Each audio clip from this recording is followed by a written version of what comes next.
Dr. Paul Williams. Mr. Speaker, Bobby Wine is a charismatic, brave and popular Ugandan musician and an MP under his real name, Robert Kyagulanyi. On the 13th of April, along with other Ugandan MPs, he was arrested, detained in military custody, beaten and tortured. This isn't the first time for President Museveni's Uganda. Last year, MP Betty Nambuze was beaten by security forces in the Ugandan Parliament. Can the Leader of the House express solidarity with fellow MPs from Commonwealth countries who are trying to protect democracy? And how can the House ask the government to stand up to President Museveni's behaviour through action at the United Nations, the Commonwealth, and by using Magnitsky legislation if necessary? Question. Well, the honourable gentleman raises a really important point, and I can tell him that last year I took part in a group of Commonwealth MPs, female MPs, who were sharing their experience of violence and threats against particularly female MPs. But he's absolutely right to raise the issue of the importance of freedom of speech and being able to go about our work free from the threat of torture and punishment, as he raises. With regards to the specific examples, I'm not aware of those, but if he wants to write to me, I can take it up with the Foreign Office on his behalf. Enteekateeka za gavumenti ya Uganda okusazaamu passport ya Robert Kyagulanyi Ssentamu zeeyongedde mu maaso era zirinnye eggiya. Kino nno kiddiridde oluvannyuma lwa Parliamentary y'eggwanga lya Amerika okutuula n'eteesa ku nsonga za Uganda okutwaliza wamu ensonga ezaaviiriddeko Robert Kyagulanyi Ssentamu okukubwa amasasi oba okukubwa akakebe ka tear gas ng'ava sayidi zawali e Bulindo. Kampala TV 256 gwena muganda nga kyagyekuumiddeko nga gwasalawo amawulire gonna ogenda gafunira ddala no ku channel yaffe ya Kampala TV 256 wakola okusalawo kutuufu atanaba kubanga osubscribinga njakusaba okusubscribinga okonere ddala kadaawo kajja kuba kakuleetera notification singa aliwe guli etubeera tutaddewo. Parliament y'eggwanga lya Amerika yavuddeyo aneetandika okuteesa ku nsonga gyegenda okuyambako Uganda naddala eri ab'oludda oluvuganya gavumenti. Kino nno yakyesigamiza ku kutyoboola eddembe ly'obuntu eryeyongedde ennyo mu ggwanga Uganda. Ojja kujjukira nti abantu bangi abazze bakuluusanyizibwa oba abattibwa naddala amagye mu ggwanga Uganda nga n'ekisembyeyo ye poliisi kyeyakoze ekyokasuka akakebe k'omukka ogubalagala ne kabwatukira okumpi n'okugulu kwa Robert Kyagulanyi Ssentamu. Kati nno ababaka mu Parliament y'eggwanga erya Amerika bavuddeyo ne bateesa ne bagamba beetaaga okuyambako Robert Kyagulanyi Ssentamu okuggyako nakyemalira. Kati kino nno kyongedde okutanula Jeje Odong, minisita akulira akulira internal affairs ebyebweru w'eggwanga, n'avaayo n'ategeeza nti Kyagulanyi singa babeera tebamutangidde essaawa eno kigenda kwongera okutattana ekifaananyi ky'eggwanga Uganda. Ojja kujjukira nti Uganda tekyasobola kubanga efuna ssente okuva mu banka ez'enjawulo okuva ebweru w'eggwanga. Uganda abakungu baayo abasinga baateebwako natti tebakyasobola kufuluma ggwanga agenda mu mawanga ag'enjawulo akwoteeka n'abamu ebintu byabwe bikwatiddwa. Kati nno kino nga bakiteeka ku Kyagulanyi olw'ekifaananyi kyagenze asiiga ebweru w'eggwanga. Kati nno bongedde okuvayo ne bagamba Kyagulanyi ono passport ye baagala esazibwemu olw'ensonga nti n'abamu ku basibe ababadde bakwatibwa mu kkooti y'amagye batandise okukkiriza nga babadde basekeeterera gavumenti, nga kino nno kitegeeza Kyagulanyi nga ye akulembera ekibiina kino abasibe mwe babadde bava aba alina okuteebwako omusango ogw'obutujju. Kino nno kiba kitegeeza aba alina okukwatibwa ne amawanga ag'ebweru ne gategeera nti agadde gadiiringa namutujju. Today I called you to address you about the political prisoners' plight. Dozens of our comrades that have been in prison for close to 4 years without committing any crime whatsoever, without trial.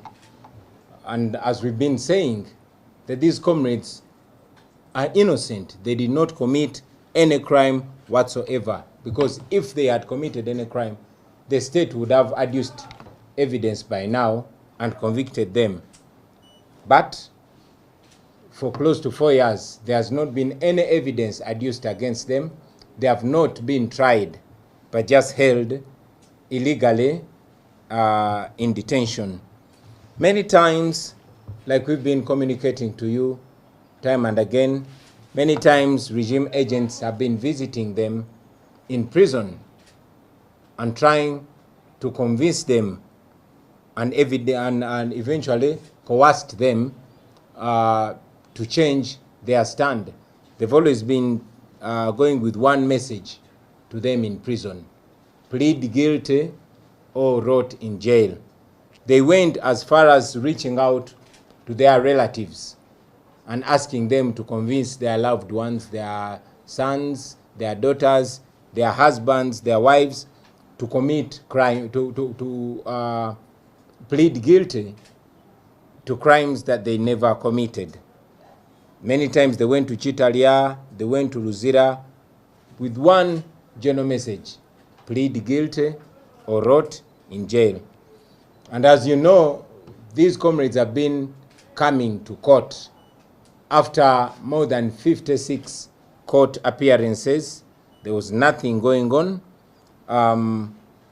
They were denied bail after 4 bail applications, bringing flimsy reasons. At first, they said that their parents were not substantial sureties. And then one of the other reasons they gave is that these comrades did not have any residences, leave alone the fact that majority of them were abducted from their homes. But the court, the military court, said the reason for denying them bail was that they did not have any permanent places of abode. So that is how 4 bail applications were turned down. The regime, whenever they reached out to them in prison, they were promising them money and promising them houses if they can yield to what they were requesting them, to first plead guilty and then implicate us, especially myself, in crimes that even they themselves did not commit.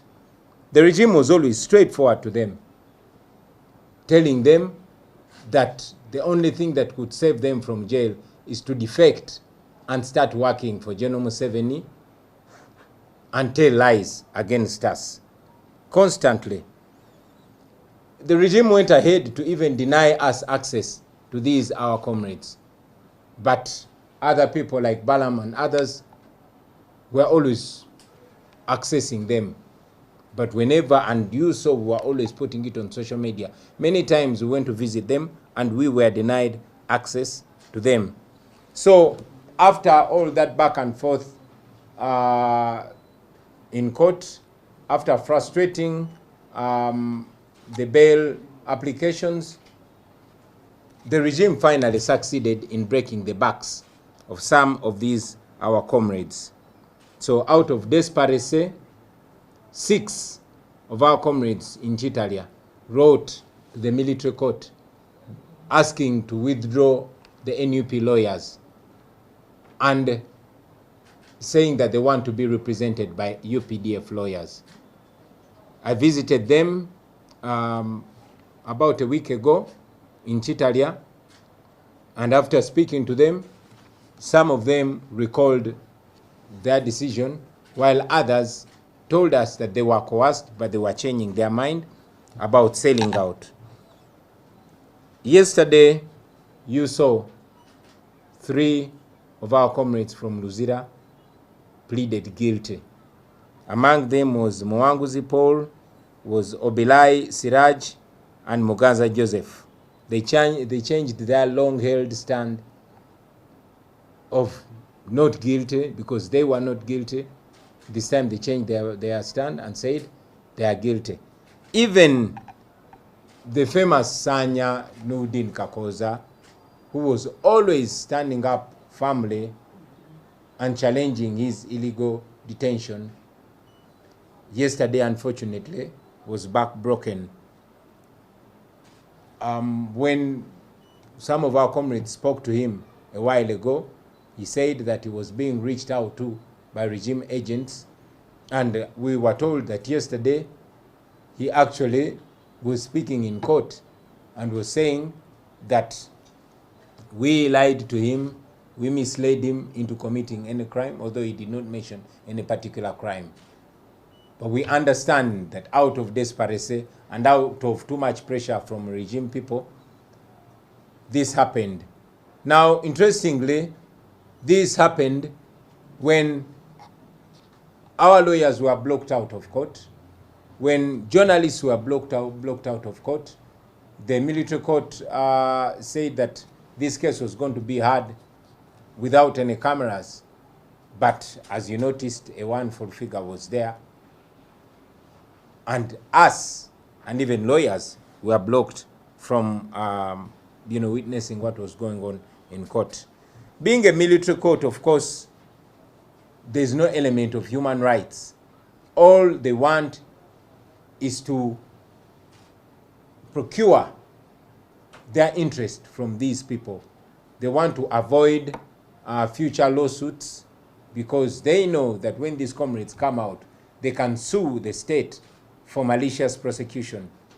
And also, they want to use them as tools, as examples to those that stand against the regime, but also as tools of intimidation to the rest.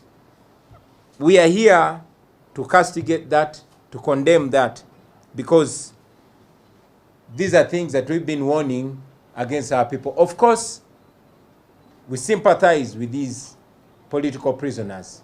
We understand their plight, and we understand that everybody has a certain level of resistance.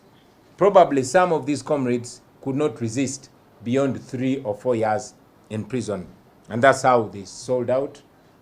We don't blame them so much. We sympathize with them because some of them had really gotten very, very desperate. But we warn all of you comrades that this regime does not love you. All they want is to keep themselves safe against you, against any future prosecution against them for the wrongs that they are doing. That's why they are forcing them to accept crimes that they actually never committed. We understand them, we sympathize with them, but we discourage that kind of behavior because ultimately it doesn't only hurt those that have sold out, but it even hurts justice and freedom. Now, this, ladies and gentlemen, is a blatant abuse of power. It's an abuse of the justice system. We've always raised our voice against the constant usage of the military court as a tool.